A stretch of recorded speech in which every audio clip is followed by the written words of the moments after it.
네, 여러분, 안녕하십니까.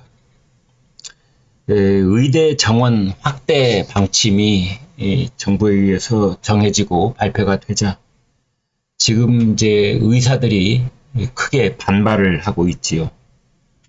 그런데 해외 선진국들은 그 어떤 나라도 의대 정원을 확대한다는 것에 의사들이 반대한다는 그런 사례를 들어본 적이 없습니다. 지금 우리나라는 이른바 젊은 의사들, 의사 면허 받은 지 1년에서 5년 그 사이에 있는 이른바 전공의 이들이 집단으로 사직서를 내고 또 병원을 떠나버리고 이제 이런 사태가 확대되고 있습니다. 19일 오후 11시 기준 전국 주요 100개 수련병원에서 전공의의 55% 수준인 6,415명이 사직서를 냈습니다.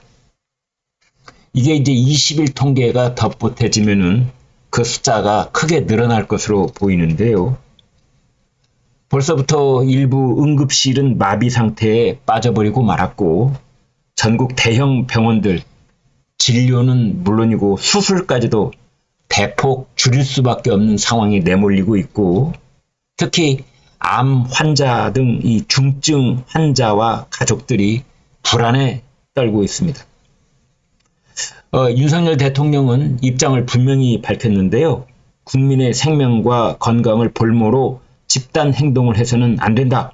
국민 생명과 안전을 지키는 일은 국가의 안보, 치안과 함께 정부의 가장 기본적인 헌법적 책무다. 이렇게 말을 했습니다. 반면에 이제 야당 쪽에서는 특히 이재명 민주당 대표, 정부의 의대 대폭 증원이 정치 쇼다. 이런 터무니없는 말을 해서 또 국민들을 어리둥절하게 만들고 있습니다. 거대 야당의 대표가 의료 개혁을 뒷받침하지는 못할 망정, 정쟁의 소재로 활용을 해서 갈등을 부추기는 것은 매우 무책임한 행태라고 하지 않을 수가 없습니다. 의대 정원 확대는 이재명 대표의 대선 공약이기도 했습니다. 어떻게 이렇게 한 입을 가지고 두 말을 할 수 있는지 의아할 따름입니다. 선진국들은 이미 인구 고령화, 그리고 의료 수요 증대, 지역 의료 공백, 이런 거에 대응하기 위해서 적극적으로 의대 정원을 확대해 왔습니다. 독일의 경우에는 2018년부터 의대 정원을 매년 1 내지 2%씩 늘려서 2022년 입학 정원이 1만 1,752명에 이릅니다.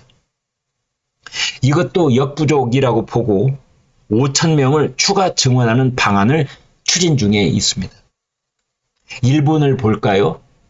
단계적으로 증원을 해서 현재는 2007년 대비 약 20%가 늘어난 9,400여 명을 뽑고 있습니다. 영국도 마찬가지입니다. 2031년까지 의대 입학 정원을 2021년 대비 약 36%나 늘어난 1만 5천 명으로 증가할 계획입니다. 우리나라보다 3배 내지 5배씩 많은 규모인 겁니다. 그렇지만 해외 선진국에서는 의대생을 대폭 늘린다고 해서 의사들이 집단적으로 반발했던 적은 단 한 번도 없습니다. 일본 의사협회는 의사 수 부족에 대한 사회적 공감대가 있었기 때문에 반대는 없었다, 이렇게 밝히고 있습니다. 미국에서도 작년에 의사협회장이 치료를 받지 못하는 국민들을 위해 당장 의사 수를 늘려야 한다, 이렇게 주장하기도 했습니다. 해외 선진국에서는 오히려 의사협회가 의사 수를 늘려야 된다는 주장을 먼저 꺼내고 있는 것입니다. 지금 우리나라에서 의사들이 집단적으로 반발하고 있는 것은 어떻게 보면은 정부를 만만하게 보고 또 일부 정치권에서 반윤연대, 윤석열 정부에 반대하는 그런 연대의 움직임을 보고 있는 것에 편성하는 것은 아닌가 하는 의구심마저 드는 겁니다. 다른 한편 이러한 것은 정부가 이렇게 적극적으로 나설 일은 아니다라는 생각이 들기도 합니다. 정부는 의사 정원 확대라고 하는 그 가이드라인을 제시하면 그만입니다. 이것은 정부의 문제가 아니라 환자의 문제입니다. 지금 환자가 길거리로 내몰리고 있습니다. 수술실에서 응급실에서 밖으로 내쫓기고 있습니다. 이 환자들을 보호하는 환자들 단체가 적극적으로 일어서야 합니다. 환자는 서민이고 서민은 민생이고 민생은 국민입니다. 지금 의사들을 크게 질타하고 병원으로 다시 돌아오라고 호소하고 의사들 소매를 붙잡을 사람들은 정부가 아니라 환자가 먼저 나서야 될 때다. 그 말씀을 드리고 싶습니다. 네, 여러분 고맙습니다.